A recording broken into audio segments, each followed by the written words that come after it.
Okay, so we are recording. Yeah, we are recording. We'll give one more minute and 16:35 will start. So I think it's just five people, right?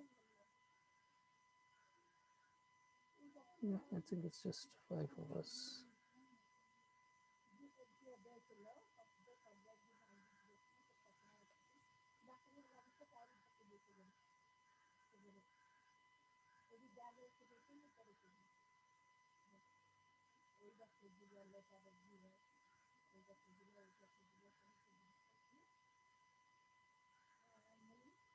Okay,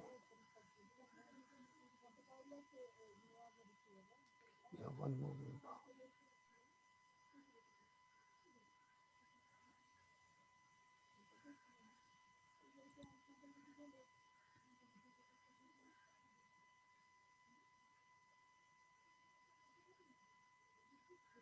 Yes.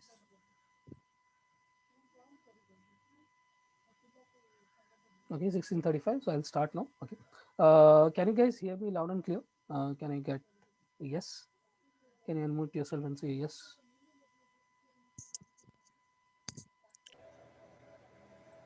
Yes. Okay, perfect. Yes, Soumya. I can. Cool. Okay. So this is Qflow 101. Okay, end-to-end machine learning. The intent of the session is not to teach you Qflow, is basically to introduce you to Qflow and why should you use it and if you should use it or not. Okay. I didn't had much time preparing the slides, so slides are not very beautiful. I just had an hour before this call to prepare it, but this will be a very interactive session. I want you guys to stop me anytime you want and ask me questions.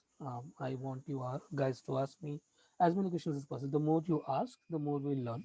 Okay, so don't just listen through the entire deck. Stop me in between if you don't understand something. Feel free to ask. Okay. So we'll start. So generally, this is how we. Okay, cool.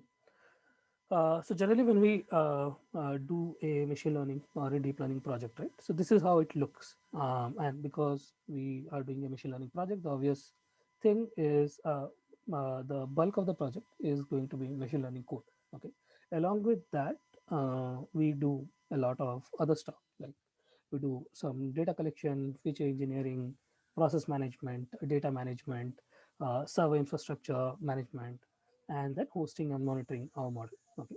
How many of you in this call agree that bulk of your machine learning workflow, because all of you are working in some or other project, right? So bulk of your so the bulk part of your project is actually machine learning code and less of let's say data collection, data labeling, feature engineering, model deployment, server management, and others. How many of you are in favor of this and how many against? Can you guys type it in the chat window and I can check there. All of us, all of you, please type it in the chat window. Uh, Either yes or no. Do you guys agree to this or not?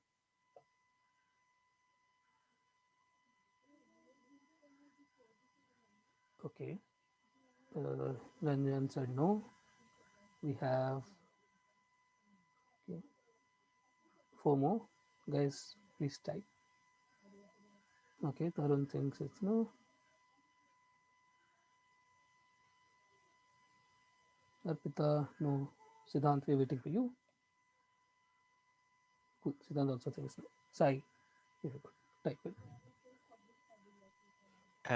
Soumya, sorry to say this, but I didn't get your question actually. Okay, do you agree to this that bulk of your analytics project? So, are you working in any project now? Right now, not. I joined 5 days back. Yeah, Okay, but you would have had some experience doing ML, right? Like in your yeah, previous yeah. project, right? I do have. Yeah. So, whenever you do a typical analytics engagement, right? What is the like what is that particular task which takes major chunk of your time? Is it writing machine learning code? Is it doing data cleaning? Is it doing inferencing or server management, cloud management? What is it that takes a bulk of your time? Uh, I think collecting data and cleansing data is the most important thing. I did not get a chance to, work on the deployment part. Yeah. Okay, cool. Modeling is I feel it's not that difficult task, but yeah, data preparation. I would say data preparation is difficult. Yeah. Okay. So few of us agree. Okay, I think all of us agree that uh, machine learning code or coding neural networks or coding machine learning algorithm is not the bulk of the problem, right? Like for few of us, it's data cleaning, data collection, maybe feature engineering. For few of us, maybe deployment, server management, cloud management, right? So if you are more into deep learning, you need to know how do you manage cloud, how do you make sure you optimally use your CPU, GPU, resources, storage, and if you are a DevOps guy, you need to understand how you're going to set up your CI/CD pipelines and blah blah blah. Okay, so this was actually a nice paper. I'll forward the link after the call. Okay, which did some study on about what actually takes a bulk of the time in a machine learning project. Okay, so according to their research, it looks something like this. Okay, so that is the expectation and this is the reality. Okay, so now can you guys see ML code? It's actually a very small portion of the entire analytics engagement. Okay, a bulk of the time is spent while configuring your data and model details, data collection, data verification, feature extraction, managing your servers, managing your machine learning resources, managing your process, and after you have deployed, monitoring and others, right? So everything else apart from ML code actually takes bulk of your time. Okay.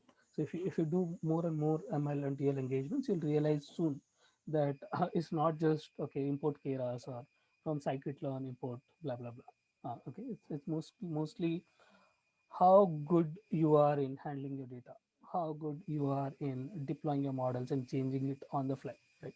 So that's what makes you a better machine learning engineer than knowing, let's say, Keras better. Like it's important to know Keras, PyTorch, TensorFlow, or scikit-learn, the framework that you use, or the mathematics behind it. I'm not saying it's not worth it. It's not important, but when you are actually doing projects, deep learning, machine learning, traditional analytics, right? It's actually not the most critical task. So most of the people who are new to the field, they think that it's the most complicated and critical task in a project, but it's not so. Okay. So the earlier we understand this, the better it is for us, and that way we could improve easily. So if you look at a traditional machine learning project, right, which goes from, let's say, a pilot to production, there are certain steps that are there. It's split into three phases. First is model development. Second is training. Third is inferencing. Okay. So in model development, we'll get our data, we'll put it in some servers, we'll clean it up, we'll train our models, and we'll have one model ready to be deployed. We then handle that model to either a data engineer or a DevOps guy. He takes it up, he creates pipeline out of it, and then he hosts it in some server where people can query and hit. Okay. Third is the inferencing. So there is some person, some individual, or some client sitting at some point, okay, and he's hitting our model on a day-to-day basis, on a streaming basis. And then based on the data that he gives us, okay, the feedback that we receive, we want our model to improve also with time. A model is like a living organism, right? It doesn't, it's not like a traditional delivery project where you build once and then it's there for you for the entire lifetime. Machine learning project need to grow with time. So there are new architectures coming up, there is new data coming up, and based on how it's performing in production setup, you also want to modify your model training cycle and make sure it works for new data coming in, monitor the data drift and whatnot, outlier detection and blah blah. So this is a traditional machine learning lifecycle, and all of us are reasonably familiar with this. Anyone who thinks there is any other part like that I might have missed here, like do you think like these are the parts, or like do you think there's something that I'm missing in here in the entire machine learning lifecycle? Can you just type it in the chat window, please? I will be slide. Yeah, tell me. You can, yeah, unmute and speak. I agree with the slide. What you Okay, cool. Anyone thinks otherwise? Okay, I'll take it as a no. Okay, cool. So, what is the major problem that we generally face, right? Like, if I ask you guys, so If you have to basically tell me one problem that you think you generally face in a traditional machine learning or deep learning project, what is it? I'll go in alphabetic order. Okay, so first is Arpita. Arpita, can you unmute or say or just type it in the chat window?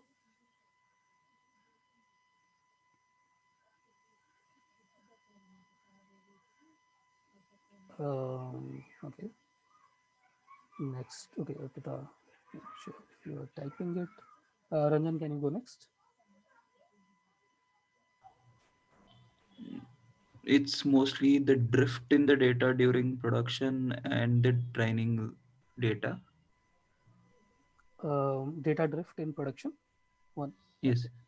Arpita typed it's data extraction and building a custom solution. Okay, data extraction and building a custom solution. Building a custom solution, I understand. Data extraction from any specific place or generic data extraction. Okay, we'll discuss about it later. Okay, Sai.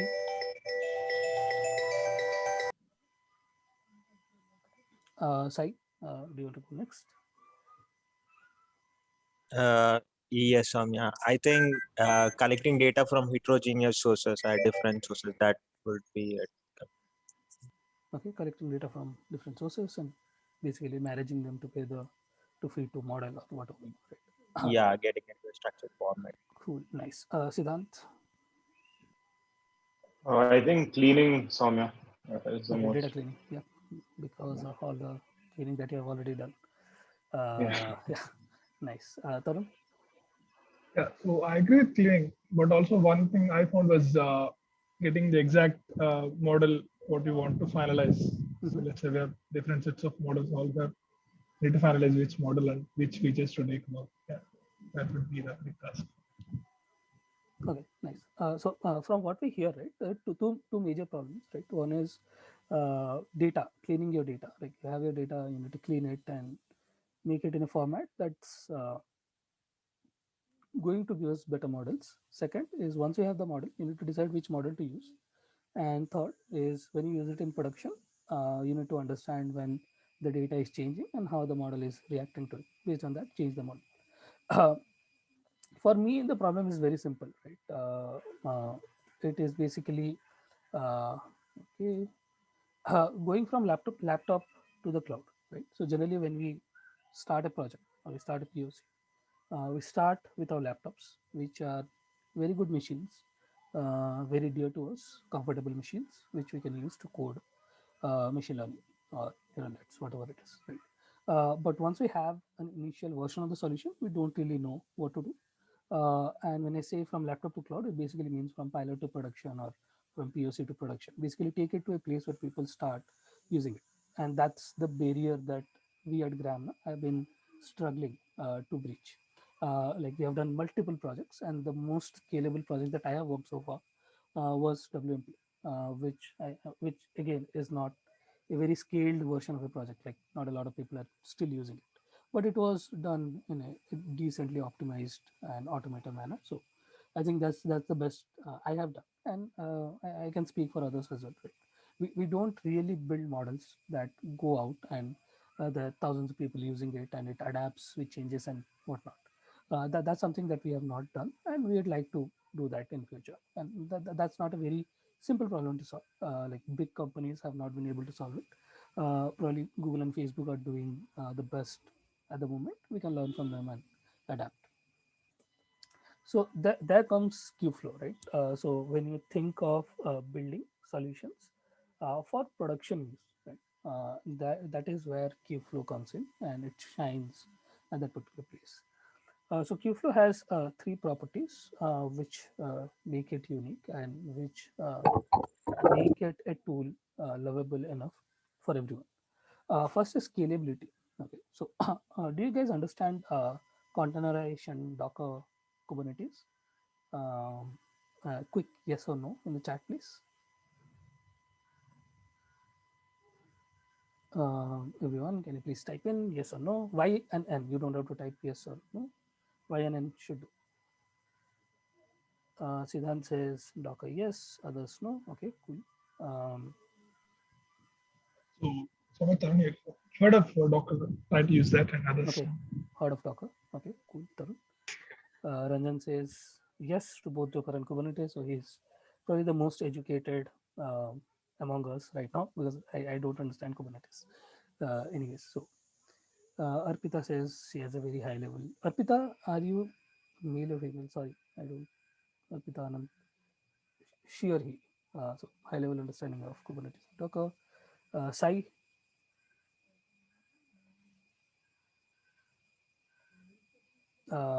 okay. Sai, I'll assume that you you don't have. Okay, cool. So you don't really need to know Docker and Kubernetes to start using Kubeflow, but if you know, it's better. Okay, so Kubeflow is built on top of Kubernetes. Okay, and Kubernetes kind of relies on this concept of containerization, which was made popular by Docker. Kubernetes has dropped support for Docker. I think I read somewhere, but it uses containerization by default. Okay, so containerization is nothing but isolating your code. It's like you build one simple container which has all your code that you need to run. Okay, and you run it anywhere. So that's the basic concept of containerization.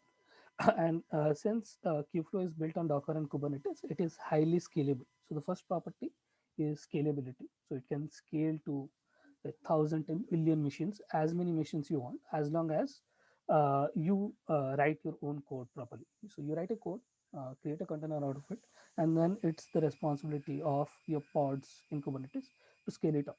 Okay, so you don't really have to maintain that. It is taken care automatically by Kubernetes. Second is portability, right? So I think all of us have given this excuse at least once that I run my code, it works fine in my machine, but it doesn't work on client's computer or on the server or your colleague's machine. Okay, so that's wrong. We should not do that.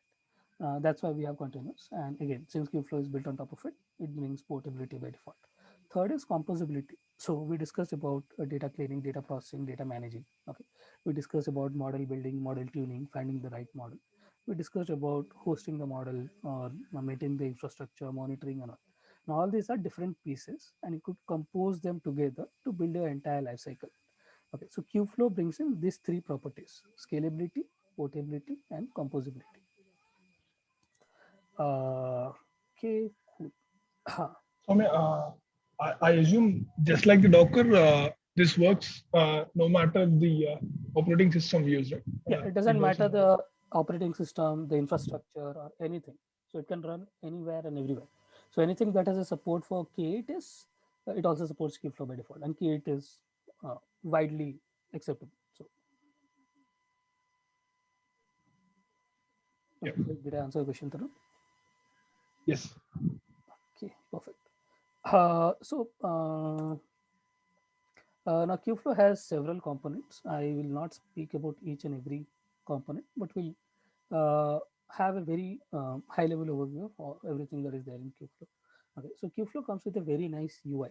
Okay, so it comes with a very nice user interface, which allows you to look at your experiments, your runs, your logs, your metrics, your data cleaning process and pipelines and whatnot. Okay, so it has a very nice UI and very user friendly. You could use it. I'll show you the UI in just a second. Okay. Second component is a notebook server. Now let's look at what a notebook server is. So I'll go in here. So I am running a Kubeflow instance on an Azure machine right at the moment. Okay, let's go to the home. So this is the UI of Kubeflow, and then there's several things. So one is pipeline, one is notebook server, then there is Katav and other things. So let's look at what a notebook server is. So notebook server is nothing but if you guys know Jupyter Hub by any chance. So we use Jupyter, right, to write notebooks. Jupyter Hub is kind of a central repo where multiple people can come in and code. Okay, so notebook servers are kind of alternative to Jupyter. They are actually built on top of Jupyter Hub. They are basically Jupyter Hub. Okay, so how do you create a notebook server? You click on new server. Okay, and then you give a name. So let's say I give it a name test2. and then you define an image. Okay, now an image is nothing but a container, right? So in Docker we create containers, so there are some predefined images. So you see TensorFlow 1.15 version CPU, TensorFlow 1.15 with GPU, TensorFlow 2.1 with CPU, 2.1 with GPU. Now let's say you code in PyTorch, you don't rely on any of this. Then what you do is you click on custom, okay, and then you pass a custom image. How do you create custom images? That you need to learn. So you can use Docker to create custom images, or there are publicly hosted images on uh, Docker Hub. It's there in Google Container Registry as a container registry. There are multiple public images of all this like popular libraries. Okay, so you could just paste the URL of this, and you could then say, okay, I need two CPUs, I need 10 gigs of RAM, then if I need a GPU or not, how many GPUs I need, and then if I want any data volume, blah blah blah, and then create launch. Okay, I won't be doing it right now because it takes some time for me to create it. So I already have a notebook, so I'll show you that. So that's how I created a very simple notebook with TensorFlow 1.15 CPU version. Then I click on connect. Uh, it gives me a Jupyter notebook interface. I can change the URL to lab because I generally prefer Jupyter Lab over notebooks. Okay. And then you have access to Jupyter Lab, and you could spin your notebooks now. So let's say I want to import NumPy as NP.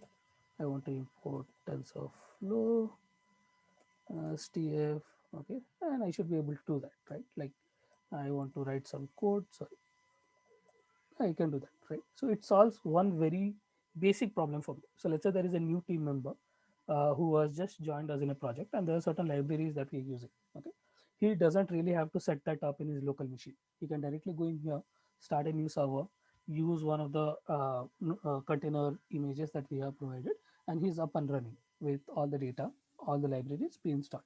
You don't really know how to configure a GPU. You don't really need to know how to install libraries or use packages and blah blah blah. You can directly, if you're comfortable using notebooks, you can come in here and start coding on the fly.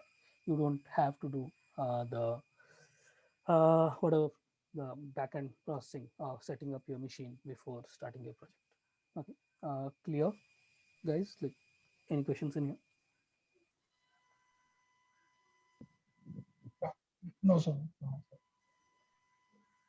Okay, so this is the first feature, okay, which is Kubeflow Notebook Server. And the good thing about this is, so let's say you work in a project and there are 10 data scientists, you could set up one notebook server, and you could set up all the predefined images that people need to use, and they don't really have to build it. And all their notebooks resides in one single place. So let's say there is a team lead, he has to monitor it, or he has to help you out, he can directly go in there and look at it. So all of you are coding in one particular place with all the libraries already there. And let's say you have 4 GPU machine, you could share it among yourself, and you don't really need to know how sharing happens on the backend. It just happens. Okay. So setting up, like assigning GPUs, assigning data space, and other things, which certainly requires a bit of knowledge. So if you guys have experience with cloud, with Azure, AWS, and all, you can certainly do it. But if you don't have it, this is like a very good alternative for you guys. Second component, which is actually kind of the IP of Kubeflow, is Kubeflow pipelines. Okay, and to explain you better, I'll show you the code for this. A pipeline is nothing but a series of components. Okay, each component is a container. Now this is fairly complicated, so I want you guys to be very focused now. Okay. I'll show you my code for you guys to understand it better. Okay. Okay. Cool. Can you guys see my screen? Is the font size okay? You guys want me to increase it? Is this okay? Yes. Okay. You can see there are 4 directories in here, right? There is deploy model, preprocessed data, test, and train. Okay. If I have to look at, like, assume that this is a new code and I'm looking at it for the first time, then what is the order? Generally, it's basically pre-process your data, then train your model, then test your model, and then you deploy it. Right? So let's look at pre-processing your data. So pre-processing your data has a Python file. I'll open it. It imports sklearn dataset. It imports NumPy. Okay, there's a function called pre-process data, and there's a main function. Okay, what is main doing? Main is calling pre-process data.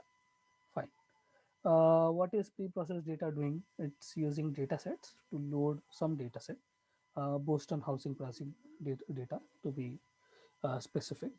Then it is splitting my data into train, test, and split. Okay, 33% split. Then I'm saving my data as NumPy arrays. So xtrain.numpy, xtest.numpy, ytrain.numpy, and ytest.numpy. Anyone who didn't understand this,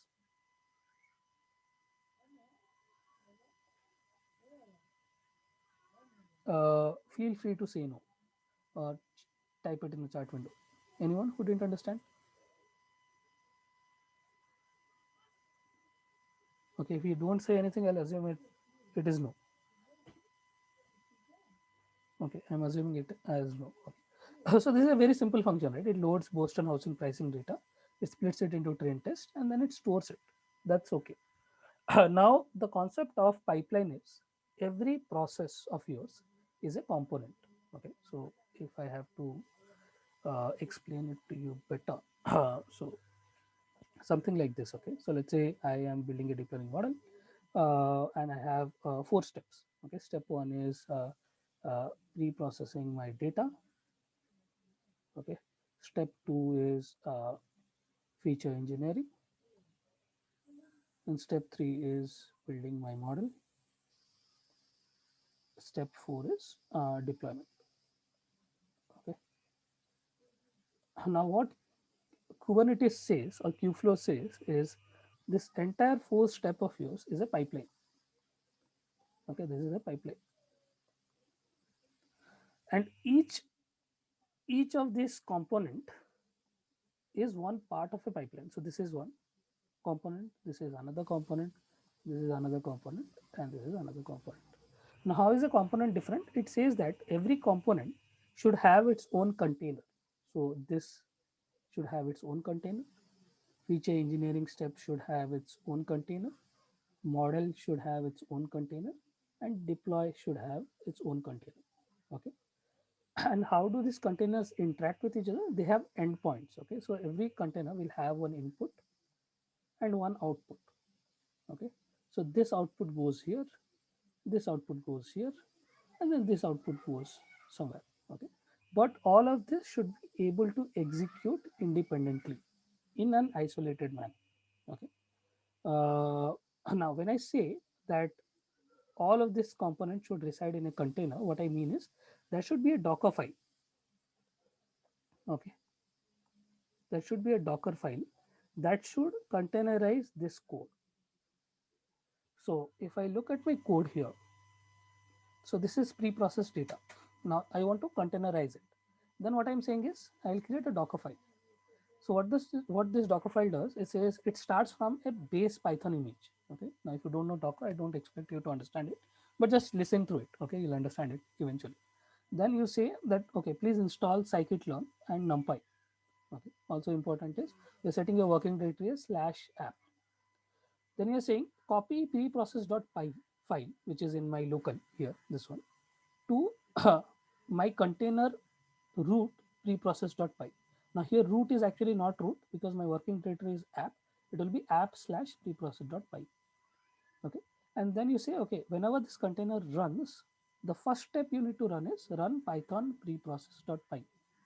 Okay, so this is it, right? So you're saying okay, I have a code which does pre-processing of data, and I have a container which is in this Docker file. If you have these two, then it's very simple. What you need to do is you need to create Docker containers. Now, creating Docker containers is out of scope for this session, but what you do is you do Docker build -t, you assign a tag to this. So let's say this is pre-processing. Okay, and you need to pass in where the Docker file is. So where am I? I'm in Boston housing. So that is inside pre-processing data this thing, and the tag is pre-processing. Okay, and you can also give tags version 1, version 2, something like that. Okay, so this is how you create a Docker container. Once you create the Docker container, then you need to push the Docker container to a central repo. It can either be Azure Container Registry, it could be Docker Hub, it could be Google Container Registry, it could be any publicly hosted or privately hosted container registry that you have access to. Okay, but the key point here is you have some code. Okay, you have some code and you are basically containerizing it or closing it inside a Docker container.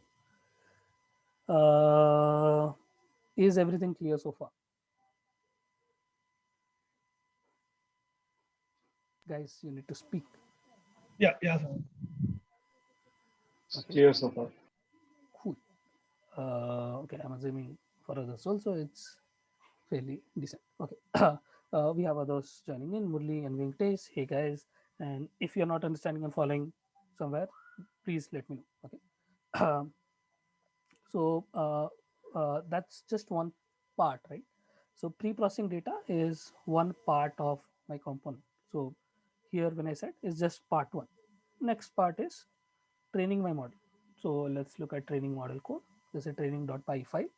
I am importing NumPy, scikit-learn, blah, blah, blah. Then there is a main function. Main function is calling train model, to which it is passing two arguments, xtrain and ytrain. Okay. It doesn't do anything fancy. NumPy load xtrain, NumPy load ytrain, stochastic gradient regressor, model fit, and then it stores the model as model.pickle file. Okay, simple enough. I hope that all of you understand this basic scikit-learn code. Let's look at the Docker file. Again, nothing different, same. This time instead of passing preprocess.py, it is passing train.py. Okay, and you run python train.py. We look at the other two code as well. Test code is exactly same. Okay, load.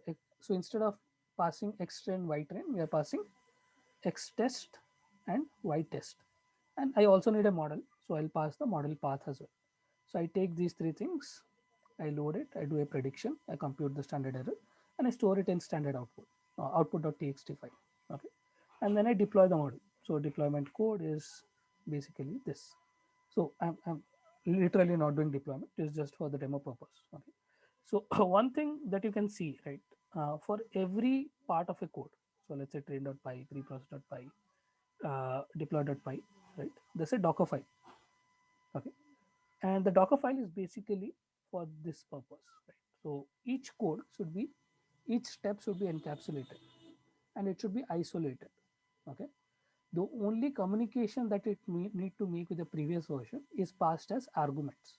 Okay, and we will learn how to pass that arguments. Okay, clear so far? Guys, are you clear so far? Clear.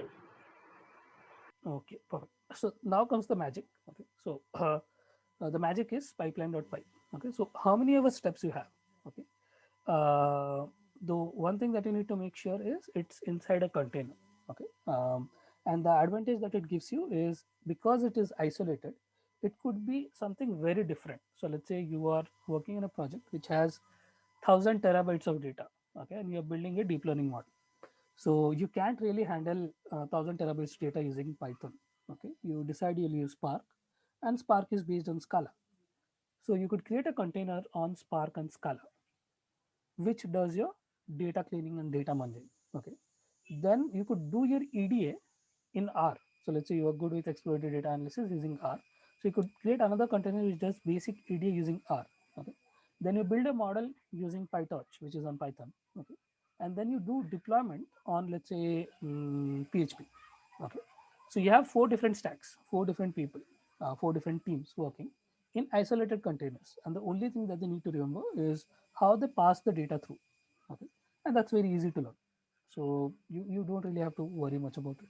So that's the beauty of using containers. You could scale up, down, you could allocate resources. So let's say your data processing needs a lot of CPU power, so you assign it to data processing, while your model training needs a lot of GPU power, so assign your GPUs to model training. Okay, so you could customize your resource allocation, you could customize your team allocation and everything, and don't really be dependent on a stack or an infrastructure. So Kubeflow gives you that independence. Now, the magic of Qflow is in pipeline.py file. Okay, so this is pipeline.py file. Okay, I don't expect you to learn it in this session. You can go and read about it, but it's very simple, right? So what it's saying is every process needs to return. So DSL is basically domain specific language of Qflow. Okay, that's a Python library that you need to install. So every component, so let's say pre-process data, train data, test data, need to return a container operation. Okay, and that container operation needs to tell me what is the image or the container that it's encapsulating this. Okay, so in my case, because I have access to Azure Container Registry, I hosted this. Okay, and I'm saying that the output that I'm expecting from this container is train.numpy, test.numpy, ytrain.numpy, and ytest.numpy. Okay, that's for pre-processing. For training, I am saying, okay, I have another image, and here I have two inputs, xtrain and ytrain, which is basically coming from pre-process operation, and I have one output, which is the model file. Okay, the same is for test. Test has three inputs, test, ytest, and model, and the output is the basically mean square error output. Okay, and then similarly for deploy model. Then I create a pipeline. The pipeline code is dsl.pipeline. Okay. Here I'm saying my first operation is pre-process operation. Okay. It has no dependency, so it runs independently. Then I'm saying my second operation is train operation, but it has a dependency on pre-process operation. Okay. Pre-process operation returns two outputs, which are input to my training operation. Okay. Third step is test operation. Test operation depends on train operation. Okay. And fourth is model operation that depends on test operation. Okay, so the pipeline is 1, 2, 3, 4. So it's a sequential pipeline, but it doesn't have to be sequential. Okay, so the beauty of Qflow is, so let's say I have a machine learning model to build. Okay, so I have something like so I have data coming in. So let's say this is my data. Okay, and assume that this is clean data. Okay, and once the data comes in, I do some feature engineering.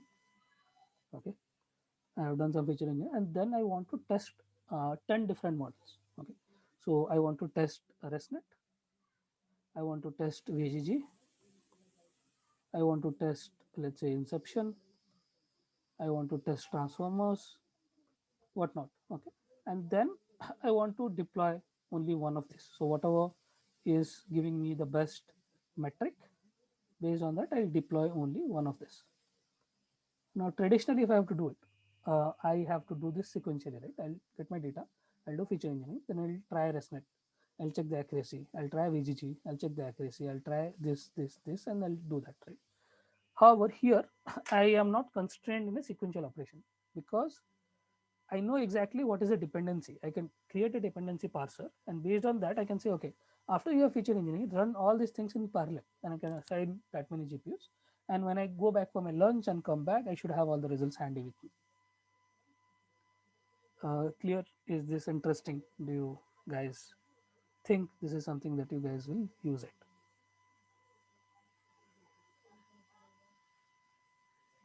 No? Yes? Okay.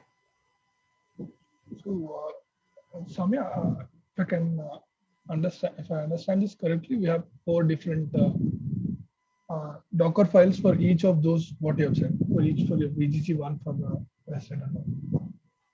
Yeah, I'll have 4 different doc files. Yes.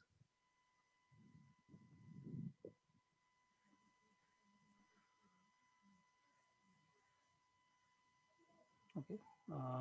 Cool. Let me show you the code so that you guys understand it better. So we'll go in here and then we'll go to pipelines. Okay. So you have sort of already executed pipelines or sample that is already available to you. So if you look at it, so let's say we look at iris classification. Uh,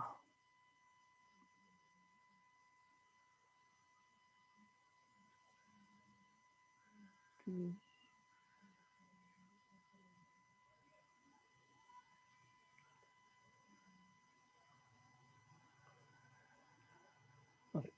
So if you look at the iris example here, so you see that this is not a plain sequential execution, right? It's basically done in random. So I am doing this and then some statistics, some schema, I'm validating some examples, I'm doing transformation, I'm doing trainer, and blah blah blah. Okay. Similarly, the example that we just discussed, right? We can look into that as well. So we looked at Boston housing pricing, and this is the pipeline for that. So it has pre-processed data. Now pre-processed data goes to both train model and test model, and the output of train model and test model goes to deploy model. I can click on this, and it will show me what is the input, what is the output, what are the logs. So pre-processing my data, that's the only log I'm printing.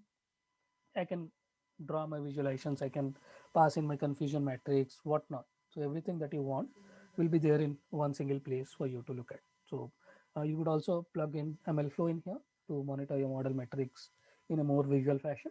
It's slightly tricky. You have to host it on a different port on your server so that you can access it somewhere else. Okay, but that's also possible.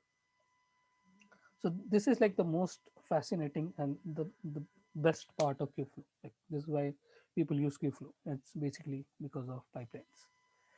Hopefully I have like given you guys enough reason to be excited about it. Cool. We'll go for the so the next best thing is hyperparameter tuning. So let's say you are training a ResNet model, and by hyperparameter, let's say you want to modify the number of epochs, you want to modify learning rate, you want to modify anything, right? So you can use Catib. So Catib is the hyperparameter tuner. You tell Catib, okay, I want to change my learning rate. I want to vary it from negative 0.001 to sorry, I want to vary it from 0.001 to let's say 0.5. Okay, and then Catib does the experimentation. So it basically gives you a high plot visualization along with a table. The table shows all the experiments that it ran. Okay, and what is the best one that is out there, and what is the hyperparameter set that you need to use. Okay, and Catib is like this is not the only hyperparameter tuner out there. There is Optuna, there is Riser, and others. Okay, but Catib is currently the best hyperparameter tuner that is out there. It does neural architecture search and then the parameter search as well, right? So you don't really have to tell, okay, I want, so you can just tell, okay, my learning rate should vary from X to Y, my epoch should vary from M to N, okay? Then you can select what kind of algorithm that Catib needs to choose. So you can do a grid search, it could do a Bayesian optimization, it could do like find the best fit, and like there are several algorithms that are there which it can choose from, and not really try each and every parameter. It can try like a sample set out of it and find what is the best one that is out there to build the best model for you. So Catib is again like really cool, really fancy, and solves and basically saves you a lot of time. So this automated hyperparameter tuning package. Sorry, sir. So this is just an automatic tuning package we can directly use. Yeah, you can directly use, and it's native to Qflow, so it is scalable again. Okay, the fourth component is Kale. Now, Kale is actually very new. It came like 6 months back, and I am a big fan of Kale because, okay, I'm not sure if you guys are familiar with Papermill. I think Ranjan and Murli are, because that's something that I use in WMP, and it basically automates notebook for you. So if you like Papermill, Kale is like Papermill but on steroids. Okay, so Papermill allows you to tag your notebook cells and automate that. Kale allows you to tag your notebook cell and then convert it into pipelines. So here, if you see, I had to write code, right? I had to basically write this code for Qflow to understand what my pipeline would look like. Okay. Instead, I could just tag my cells. So this is an example. So you can see here, I'm saying, okay, the first cell is basically an import statement. So import everything in that cell, and that is one part of a pipeline. Okay. The next step is load data. So that's second step or second component in my pipeline. Third step could be try out 4 different models. Okay. Fourth step could be deploy it in Seldon. Okay. So instead of writing code, I can just tag my cells. Okay. And Kale basically compiles the code on the backend, converts it into a Qflow pipeline, and executes it for you. So I don't know if this is super amazing for you guys, but if you know the power that it brings in, it's actually it blows my mind. Okay. It also helps you with hyperparameter tuning. So Kale has Katib built in. Okay, so you could give something like this. Okay, so the search space, you're saying, let's say my learning rate is a list of elements, and the value should vary from 0.001, 0.005, and this thing. And search algorithm again, grid search, Bayesian optimization, or whatever that you choose. And then Kale takes care of everything. It will go, it will spin number of notebooks, it will allocate, and it will design what set of hyperparameter you need to choose, and whatever a human basically does or a data scientist does is basically automated. So you just write a code in your notebook, and then it is automatically tuned and made ready for you, which you can then take in and directly use it. Like you know which are the best hyperparameters, where your model is, and just deploy it. So that's what Kale is. Then the last component is Kave serving, okay, which is basically serverless deployment on Kubernetes. So now we're coming to the deployment part. So we discussed modeling part. Now we're coming to the model deployment part. Okay. Now serving is again built on Kubernetes. Okay, so the base is Kubernetes cluster, and then there is Istio and Knative. So Istio is basically a service mesh. I don't expect you guys to know about it. I don't know about it. I just read about it. Okay. Now Knative is basically uh, the support for serverless infrastructure on Kubernetes. Okay. So that's the layer on top of which Kave serving is built. It supports all the major frameworks, so PyTorch, TensorFlow, XGBoost, sklearn, TensorFlow, Onyx, and everything else. Okay. The deployment can be done for data pre-processing, prediction, post-processing, and explanation. Okay. Uh, to give you an example, what Kave serving is capable of, it allows you to do both CPU and GPU auto scaling. It allows scaling to zero. Now, scaling to zero means you can say, okay, allocate 10 GPUs to my inferencing code. Okay. And if it's not being used, you are not being charged. Only when there's a request coming, it will use it. If there are 1,000 requests coming, it will decide how much GPU it needs to use. It will scale up accordingly, serve the request, and again scale down. Okay. Then there is support for canary rollouts. So let's say you have two models running in parallel. Okay. And there's a third model coming in. You want to replace that model. How do you decide if you should replace it or not? Okay. You want to do canary rollout in that cases. It also allows you to do health checkups of your infrastructure of your model, monitor your traffic and everything else. It also has a component which is called explaining your model. So these are basically, you don't really need to know need to write your internal logic to understand how a model is performing. There are explainers that are there that is built into Cave Survey. It's actually built into Seldon. Seldon is basically a company which works on model deployment, and they are now contributing to Qflow, and their team is bringing in the explainability component. It's called Alibi. Alibi has an explainer. It has an outlier detector. And they are like super cool. So if you have not tried it, you should. Then, to give an example how Cave Serving works, the user, so there are thousands of users, they come and they request something from a model. You have a default endpoint and you have a canary endpoint. The canary endpoint might be something that you're testing on, or something that's very experimental, or something that you are basically removing from a pipeline. Okay, then it goes to a transformer, which basically transfer your data, the user data that is coming in, and then it goes to a predictor. The predictor gives the result, comes back, and it also goes to an explainer. So the explainer looks at your data and checks if your data is shifting over time. So if you want to monitor data drift, if you want to monitor outliers, if you want to understand if there is some misbehavior that is the user doing or the model doing, okay, you don't really have to worry about it. The explainers that do that calculation for you and store it somewhere, which you can later on go and check. Uh, yeah, that's more about Qflow and all the components. Now, therefore, several other components. There is fairing, there is feast, and there are multiple other things that are coming up. You can't keep up with all of them, but if you find something very interesting, do give a look. Look at the documentation, see what it does and what are the capabilities, and try and see if you can use it. In terms of alternatives, so all the big players in the market, they have an alternative. So Azure has Azure ML, Google has a AI platform, Amazon has SageMaker. Okay.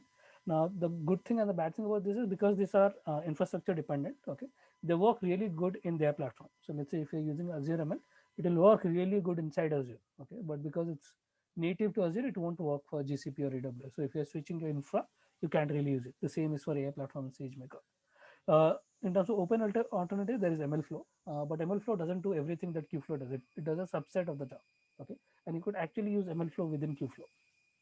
And the fifth one is Clipper. I've not personally looked into it, but when you search for alternatives to Qflow, that's the first link that comes up. Okay, so feel free to look into it.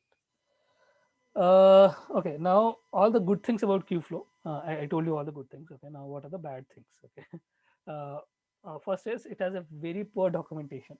Okay, so Qflow is in version 1.2 now, and the documentation is still in version 1.0, and it's not up to date, not up to mark.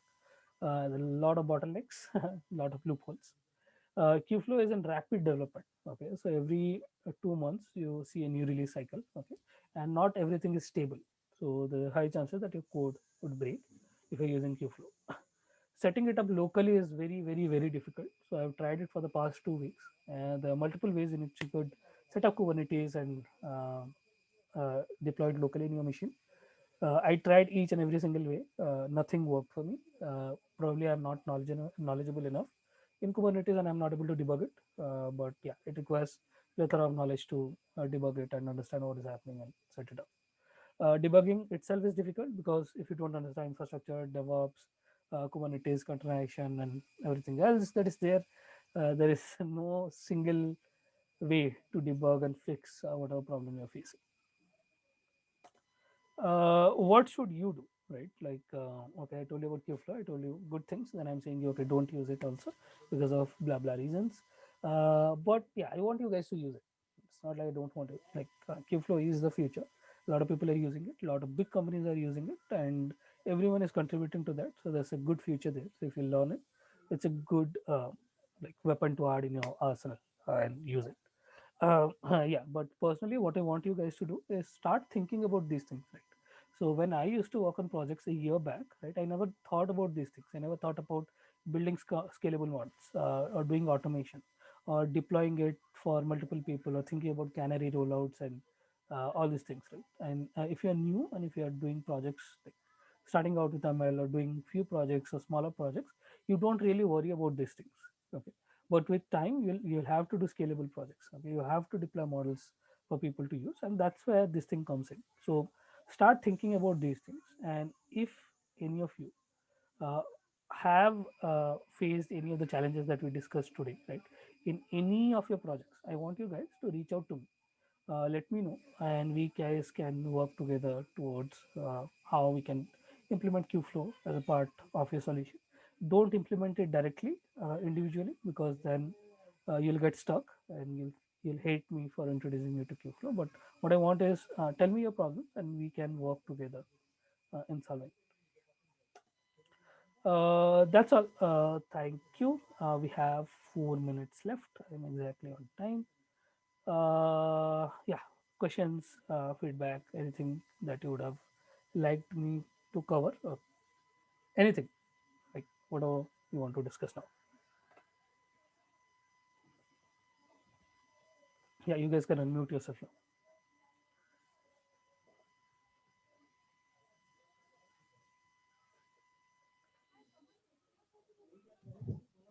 So no questions as such. High level understanding of this.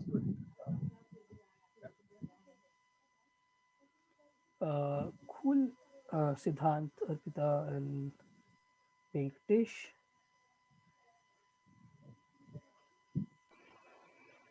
You said that documentation was not very good, right, Samir? Yep. What was there any alternative that, like, did you follow learning from somewhere else then, or any? There's no alternative as such. You know people who are working in Qflow, so they are basically open source contributors, and you know the company. So if you're looking at the uh, deployment side, it's mostly Seldon core. Okay, so you can ping them in Qflow Slack channel, and they would reach out Oh, and help you. Okay. If you are looking at Kale, Kale is basically coming from Aricto. Okay, they have created their own platform called Rock, and they're contributing to Kale. So if you have doubts in Kale, you can reach out. But I tried reaching out, uh, not happening. Okay. But yeah, you don't really know. So there's a Slack channel, very active. But then, so it's like a rabbit hole. Okay, you have a problem, and then you dig through it, and then you go in deeper, deeper, deeper, and you realize, okay, it's not a solvable problem yet, and you have spent a week on that. So that's bad. So that's what is happening right now. Oh. Your any alternative to this which you feel is stable right now? If anyone wants to- I said like you could use Azure ML if you're using Azure, and that's stable. And, Okay. there is a platform in Google and SageMaker. And yeah. Amazon. Hey Soumya, a very nice session. It was very informative. And yeah, for beginners, I feel I have already used Azure. So I feel, there the documentation or the steps, you also have a guide and other things, so which makes it very easy. So, but yeah, let's wait for a good documentation from Kubeflow and then probably, you can slowly transition. Sure. I wouldn't say they don't have good documentation. The documentation is extensive, but it's not updated. Okay. It's because they do a release like every month or so. Yeah, It doesn't get right. updated. And yeah, like yeah, the basic advantage that you have over Kubeflow is it's infrastructure independent, right? Like if you can use Kubeflow, having data storage in AWS, your model in Azure, and serving in GCP, so it can do that. But Right. there's nothing else that can do it, and again, it's open source, so that's Yeah. another advantage of using it. Cool. Venkatesh, you have anything, or else we can stop. No, Soumya, I'm good. Cool. Thank you guys for joining. Okay. If you have any other questions, feel free to mail me, ping me in Hangout. Okay. Thanks again. Bye bye. Thanks, Soumya. Bye bye.